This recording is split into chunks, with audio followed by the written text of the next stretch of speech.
Bonjour à vous tous et bienvenue à notre message biblique pour ce dimanche 24 décembre 2023. Bienvenue à cet examen de l'exemple d'un couple pieux et on va voir ce qu'ils ont vécu dans ces événements-là qui entouraient la naissance du Sauveur, l'incarnation de Jésus. Des acteurs secondaires dans cette grande pièce de théâtre de la venue du Fils de Dieu dans ce monde, mais des personnages tout de même décrits dans la parole de Dieu. Et c'est l'Esprit de Dieu qui a décidé de nous révéler ce que ce couple-là avait expérimenté. Cherchons ensemble l'Évangile de Luc au chapitre 1. L'Évangile de Luc au chapitre 1 pour apprendre de l'expérience d'un couple à Noël. L'expérience d'un couple à Noël, puis vous allez voir, c'était une expérience très, très particulière. Luc chapitre 1. Et pour débuter, nous allons voir les versets 5 à 25, mais ensuite on pourra regarder un peu plus le texte biblique. Donc le verset 5, Luc chapitre 1, du temps d'Hérode, Hérode le Grand, roi de Judée. Tout de suite, on nous place dans la chronologie des événements qui sont liés à Jésus. Hérode le Grand a vécu de l'an 73 avant Jésus-Christ jusqu'à l'an 4 avant Jésus-Christ. Puis on estime que Jésus avait environ 2 ans lorsqu'il est décédé. Donc, juste avant son décès, on nous parle de lui comme introduction. Du temps d'Hérode, roi de Judée, il y avait un sacrificateur nommé Zacharie, de la classe d'Abia. Sa femme était d'entre les filles d'Aaron et s'appelait Élisabeth. Et voilà notre couple pour ce matin. Zacharie et Élisabeth. Tous deux étaient justes devant Dieu, observant d'une manière irréprochable tous les commandements et toutes les ordonnances du Seigneur. Ils n'avaient point d'enfants parce qu'Élisabeth était stérile, et ils étaient l'un et l'autre avancés en âge. Or, pendant qu'il s'acquittait de ses fonctions devant Dieu en tant que sacrificateur, selon le tour de sa classe, la classe d'Abia, la 8e dans les 24 classes qui faisaient le service pendant l'année des sacrificateurs de Dieu, il fut appelé par le sang, d'après la règle du sacerdoce, à entrer dans le temple du Seigneur pour offrir le parfum. Toute la multitude du peuple était dehors en prière, à l'heure du parfum. Alors un ange du Seigneur apparut à Zacharie et se tint debout à droite de l'autel des parfums. Zacharie fut troublé en le voyant, on peut comprendre pourquoi, et la frayeur s'empara de lui. Mais l'ange lui dit, « Ne crains point, Zacharie, car ta prière a été exaucée. Ta femme Élisabeth t'enfantera un fils, et tu lui donneras le nom de Jean. » Le nom de Jean, ça veut dire la grâce de Dieu. Il sera pour toi un sujet de joie et d'allégresse, et plusieurs se réjouiront de sa naissance, car il sera grand devant le Seigneur. Il ne boira ni vin ni liqueur enivrante, et sera rempli de l'Esprit Saint dès le sein de sa mère. Il ramènera plusieurs des fils d'Israël au Seigneur leur Dieu. Il marchera devant Dieu avec l'esprit et la puissance d'Élie pour ramener les cœurs des pères vers les enfants et les rebelles à la sagesse des justes, afin de préparer au Seigneur, nécessairement c'est Jean-Baptiste, le précurseur de Christ, préparer à Jésus un peuple bien disposé. Zacharie dit à l'ange, « À quoi reconnaîtrai-je cela? Car je suis vieux et ma femme est avancée en âge. » L'ange lui répondit, « Je suis Gabriel, je me tiens devant Dieu. J'ai été envoyé pour te parler et pour t'annoncer cette bonne nouvelle. Et voici, tu seras muet, et tu ne pourras parler jusqu'au jour où ces choses arriveront, parce que tu n'as pas cru à mes paroles qui s'accompliront en leur temps. » Cependant, le peuple attendait Zacharie, s'étonnant de ce qu'il restait si longtemps dans le temple. Quand il sortit, il ne put leur parler. Ils comprirent qu'il avait eu une vision dans le temple. Il leur faisait des signes et il resta muet. Lorsque ses jours de service furent écoulés les 2 semaines, il s'en alla chez lui. Quelque temps après, Élisabeth, sa femme, devint enceinte. Elle se cacha pendant 5 mois, disant, « C'est la grâce que le Seigneur m'a faite, quand il a jeté les yeux sur moi, pour ôter mon opprobre parmi les hommes. » Quelle expérience! Quel couple vraiment bien décrit ici avec ce qu'ils ont vécu à cette période-là. J'aimerais qu'on puisse remarquer ensemble la description morale de ce couple. La description morale qu'on nous donne de ce couple, poussé par le Saint-Esprit de Dieu. Luc, l'évangéliste, donne des détails concernant le caractère moral de ces deux serviteurs de Dieu, concernant leur marche dans le Seigneur sous la loi de l'Ancien Testament, concernant leur fidélité dans la volonté du Seigneur pour leur vie en tant que Juifs. Et ça, c'est la première chose alors qu'on regarde le miroir de l'exemple de ce couple-là. C'est la première chose que je vais vous demander de considérer, de vous considérer dans le miroir au niveau de votre marche avec Dieu. Regardez ce qu'on a dit au verset 5. Du temps d'Hérode, roi de Judée, il y avait un sacrificateur nommé Zacharie de la classe d'Abia. Des fois, on dit d'Abija. Sa femme était d'entre les filles d'Aaron et s'appelait Élisabeth. Puis remarquez le verset 6. Tous deux étaient justes devant Dieu, observant d'une manière irréprochable tous les commandements et toutes les ordonnances du Seigneur nécessairement dans la Torah, la loi de Dieu. Ils n'avaient point d'enfant parce qu'Élisabeth était stérile. Ils étaient l'un et l'autre avancés en âge. Bon, on revient à cela, la stérilité dans un instant. Mais au verset 6, on nous dit, tous deux étaient justes devant Dieu, observant d'une manière irréprochable tous les commandements et toutes les ordonnances du Seigneur. Nécessairement, on comprend avec la révélation de Dieu que ça ne voulait pas dire que ce couple de serviteurs du Seigneur était sans péché, qu'ils étaient sans problème, sans manquement devant la loi de Dieu. Mais cette description-là voulait simplement souligner le fait que Zacharie et Élisabeth cherchaient par la grâce de leur Dieu à suivre les instructions de la loi de Dieu, à suivre même les remèdes temporaires de la Torah quant à leur péché et au péché du peuple, quand ils faisaient quelque chose de mal et qu'ils venaient régler ça, Lévitique 5, 26, devant le Seigneur pour recevoir son pardon temporaire sous la loi de Moïse. Paul avait dit que c'était aussi le cas dans sa propre vie, en face des exigences de la loi. Il a dit irréprochable à l'égard de la justice de la loi. Et ça, c'était Zacharie. Et ça, c'était Élisabeth. C'était un couple qui faisait un front commun dans les voies du Seigneur. Un couple qui avait choisi tous les deux de suivre la volonté de Dieu, de faire plier, comme Job avait dit, dans Job 23, 12, sa volonté aux paroles de la bouche du Seigneur. Ils s'étaient harmonisés, ils s'étaient concentrés ensemble pour pouvoir faire la volonté de Dieu, pour pouvoir plaire au Seigneur. Ça, c'est tellement important dans un couple.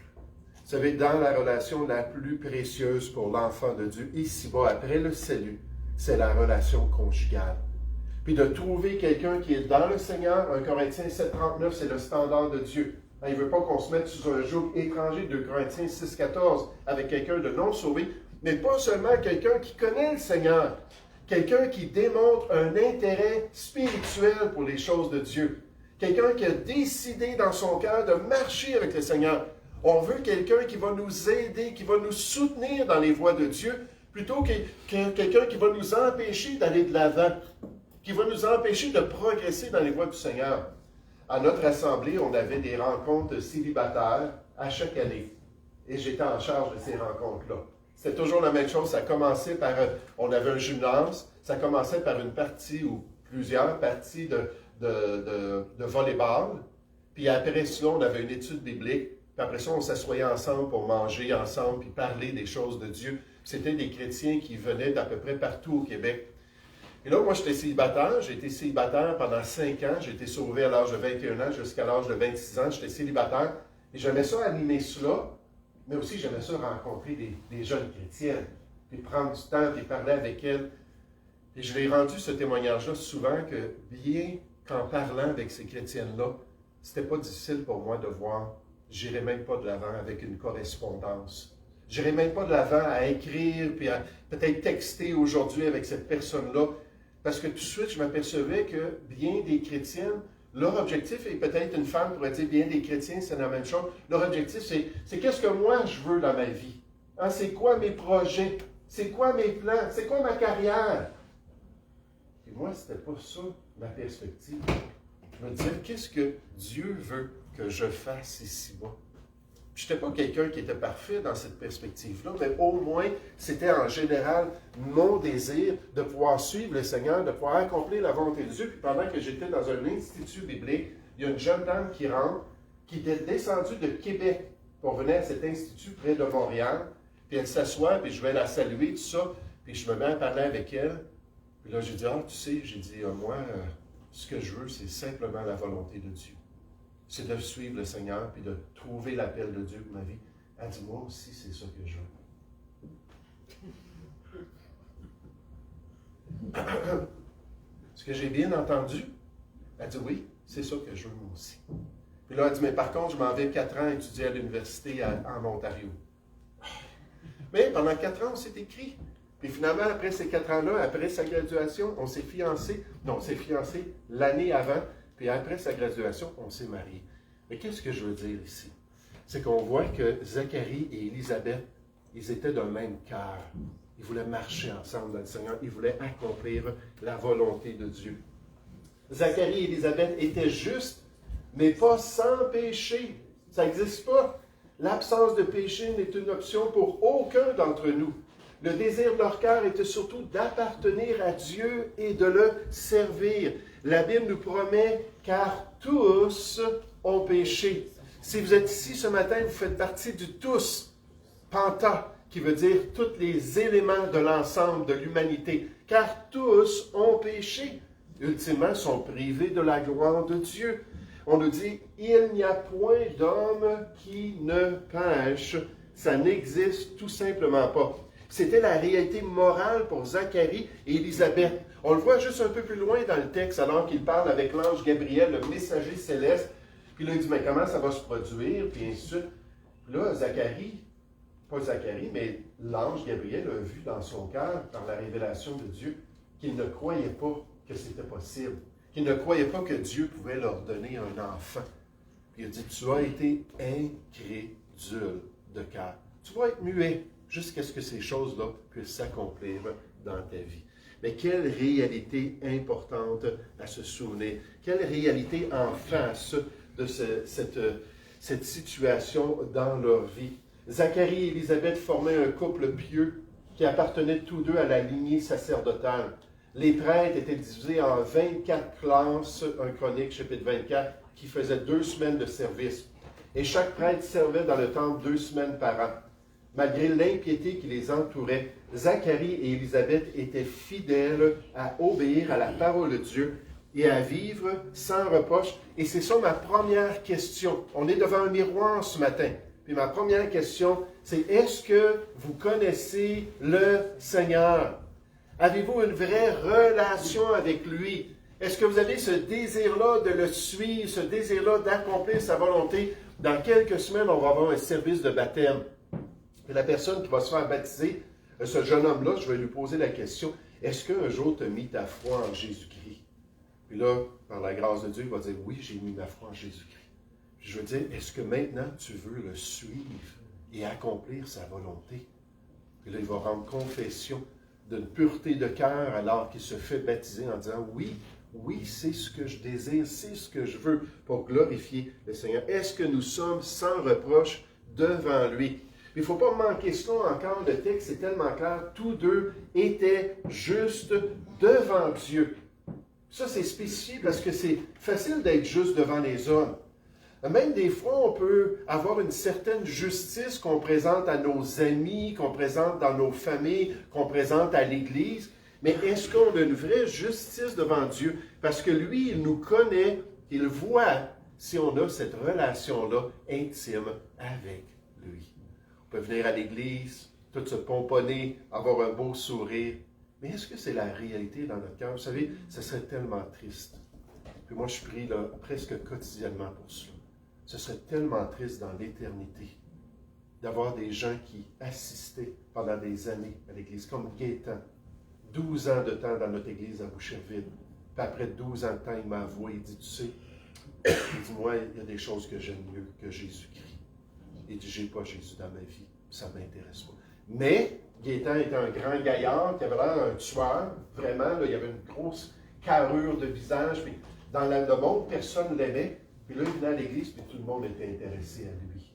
12 ans de temps en rejetant l'Évangile de Dieu. Est-ce que vous connaissez le Seigneur? Est-ce que lorsqu'on va rentrer dans la gloire de Dieu, vous allez être en relation avec lui? Il y a une différence entre connaître Dieu et connaître les choses sur Dieu.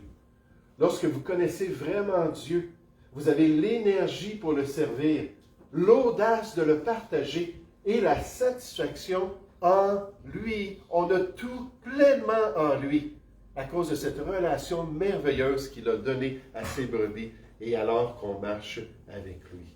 Oh, le caractère moral de ce couple. Maintenant, j'aimerais vous faire remarquer la grande épreuve de ce couple. On fait ressortir ça dans notre passé, dans notre passage, la grande difficulté que Dieu avait permis dans cette vie conjugale, la grande honte que Zacharie et Élisabeth vivaient pendant des décennies au milieu de leur peuple. Cette fournaise de l'épreuve qui avait accablé ces deux disciples sincères dans le Seigneur. Vous savez, pour des fidèles serviteurs de Dieu, la Bible est claire, mais bien-aimés, ne trouvez pas étrange. Moi, j'ai besoin d'entendre ça ce matin, frères et sœurs. J'ai besoin d'être confronté avec ça dans mes épreuves. Cette réalité, ne trouvez pas étrange. C'est normal d'être dans la fournaise de l'épreuve, comme s'il vous arrivait quelque chose d'extraordinaire. Dieu permet des difficultés dans la vie de ses enfants, même si ce n'est pas à cause d'une injustice quelconque, d'une mauvaise décision. Il les permet pour nous tester. Il nous permet pour voir si on va continuer, si on va demeurer fidèle dans ses voies, même dans des temps difficiles. Puis comme j'apprécie le Seigneur dans l'expérience de ma fille Mélanie, qui va être là la semaine prochaine, Dieu voulant, lorsqu'elle est devenue l'épouse d'un pasteur en Pennsylvanie, puis qu'après 1 année et demie, lui qui était rendu un pasteur senior dans une assemblée, qu'il lui avait demandé de venir, après 1 année et demie, finalement, ils lui ont révélé, écoute, ça ne marchera pas, allez-vous-en. Puis là, eux, ils étaient mis devant une situation. Lui, il avait été assistant pasteur pendant 9 ans, je pense. Là, il devient un pasteur senior. Il y avait la maison qui était là, à même le presbytère, qu'on dit, qui était là, à même le terrain, tout ça. Puis il y avait juste cette ressource-là de cette église-là. Et finalement, on leur dit, allez-vous-en, ça ne marchera pas. Après 1 année et demie. Là, ils nous appellent parce que nous, on avait une division ici aussi. Quand on est arrivé, il y avait des vieux hommes qui disaient, non, on veut un comité d'anciens qui va diriger. Toi, tu prêches, tu prêcheras bien ce qu'on te dira de prêcher, mais pour le restant, c'est nous qui allons diriger. J'ai dit, je suis désolé, si c'est le cas, nous, on va devoir quitter. Puis finalement, l'Église, ils ont voté que nous, on reste, puis qu'eux s'en aillent. C'était vraiment triste. Fait qu'on venait de vivre ça quelques années auparavant. Ils nous appellent, puis on dit, on aime tellement le ministère chrétien. On aime tellement les brebis du Seigneur. On n'est pas du tout amer. Mais c'est pas facile. C'est pas facile. Et là, il y a l'an passé, ma fille qui était enceinte après toutes ces années-là, enfin, de 2 petits jumeaux. Puis là, elle perd ses 2 jumeaux à cause d'une intervention chirurgicale. Les 2 bébés meurent alors qu'elle avait 5 mois de grossesse. Tout d'un coup. Elle dit, papa, on n'est pas fâché contre Dieu. Elle dit, ils sont auprès du Seigneur, on accepte sa volonté. Puis là, juste quelques semaines après, elle arrive à une lumière, elle est là avec un couvrier, ils s'en vont travailler, paramédic, chef d'ambulancier, ils s'en vont travailler dans leur unité. Puis une infirmière de la même hôpital qui arrive, elle ne fait jamais ralenti, jamais à 100 km/h. Elle rentre dans sa voiture, la voiture est projetée dans le trafic de l'autre côté, elle se fait frapper de l'autre côté. Puis par la grâce de Dieu, juste son nez qui a été brisé, tout ça. Mais encore une fois, elle dit, on aime Dieu. On a confiance dans le Seigneur. Je ne sais pas. Je ne sais pas personnellement si j'avais tout vécu ça. Mais je remercie le Seigneur qui nous dit que les épreuves, ça fait partie de la vie de bons chrétiens. De chrétiens qui suivent le Seigneur, qui veulent accomplir sa volonté. Regardez dans Luc chapitre 1, verset 5. Du temps d'Hérode, roi de Judée, il y avait un sacrificateur nommé Zacharie de la classe d'Abia. Sa femme était d'entre les filles d'Aaron et s'appelait Élisabeth. Tous 2 étaient justes devant Dieu, observant d'une manière irréprochable tous les commandements et toutes les ordonnances du Seigneur. Ils n'avaient point d'enfants. Comprenez, là, c'est au 1er siècle. C'est en Israël, en terre promise. Ils n'avaient point d'enfants parce qu'Élisabeth était stérile et ils étaient l'un et l'autre avancés en âge. Et pourtant, la loi de Dieu était claire. Il disait, il n'y aura dans ton pays ni femme qui avorte. Et gloire à Dieu. C'était le cas au milieu de